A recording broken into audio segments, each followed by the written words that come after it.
350 delegates to the Winnipeg Conference, representing the Zionists of Canada. These are the men and women who on July 11, 1927, when the cause of Zionism in the New World was little understood, these are the people who pledged themselves to raise $1 million to redeem a valley in the land of their forefathers. They had heard an address by a great Zionist leader who had come from Palestine, Menachem Yusishkin, then president of the World Jewish National Fund. Inspired by his faith and his eloquence and following the leadership of the foremost Zionist in the Dominion, Archibald Freeman, the Jews of Canada resolved to look half the world away to Palestine. Half the world away in terms of longitude and latitude, but in human terms closely bound.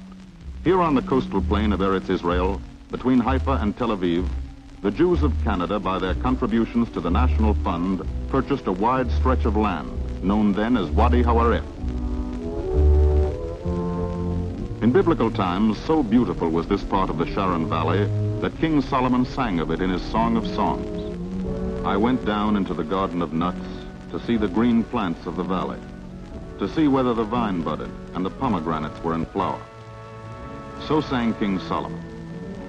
No vines nor pomegranates here 20 years ago, only swamp and trackless waste, hot sun and stagnation. Mosquitoes, million upon million.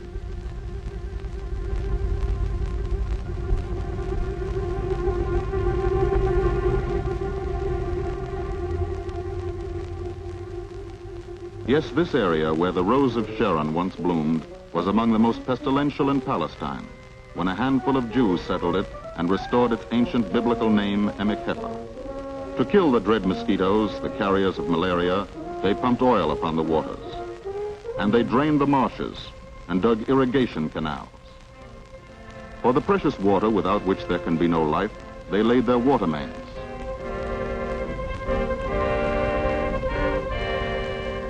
And the water sprung fresh and sweet from the earth. Water for the 12,000 people soon to come to Emikepa. Water for 20 new villages, all built in the past 2 decades on land acquired and reclaimed by the Jewish National Fund.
Named after Zionist thinker and leader Professor Arthur Ruppin, known both as the father of the Jewish settlements and the father of Jewish sociology. Ruppin was established in 1949 as a training and management center for Israel's agricultural settlements, kibbutzim and moshavim. Over the years, the Heifer Valley grew and developed into a flourishing region in the heart of Israel.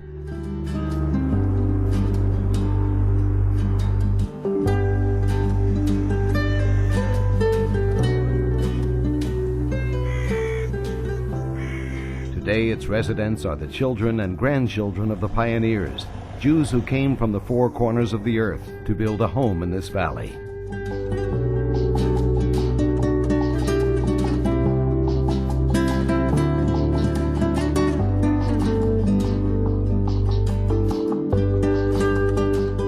Still located in its original buildings, the Ruppin Academic Center has come a long way since those early years. With over 4,000 students and some 900 graduates annually, the Ruppin Academic Center is one of the largest and leading public colleges in Israel.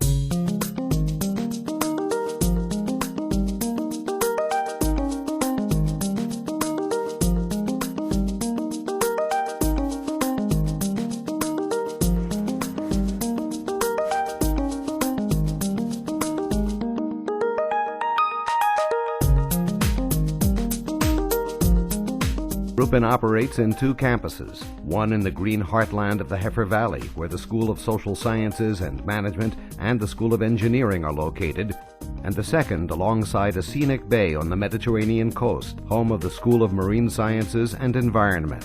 The college awards BA, BSc, MA, and MBA degrees.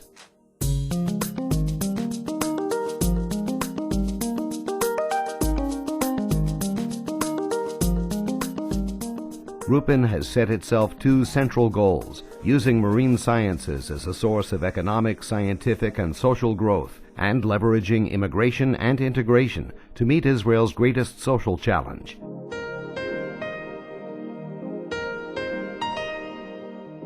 In both fields, the Academic Center has established far-reaching, innovative programs unique in Israel.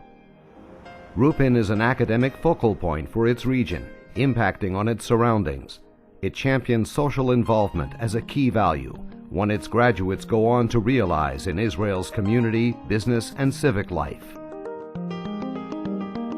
לא האירועים בהיסטוריה חשובים, עם ההתפתחויות. Thanks to Canada's ambassador to Israel, the Honorable John Allen, the RUPPIN Academic Center's historic ties with Canadian Jewry have been renewed. In April 2008, A.J. Freeman, the grandson of Archibald J. and Lillian Freeman, visited the RUPPIN Academic Center together with his wife Ruth and daughter Ariel. This visit laid the foundations for the establishment of the Canadian Friends of the RUPPIN Academic Center, linking our shared past and future. We welcome the involvement of our Canadian friends in the RUPPIN Academic Center's educational, social, and Zionist mission, and invite you to share the challenge.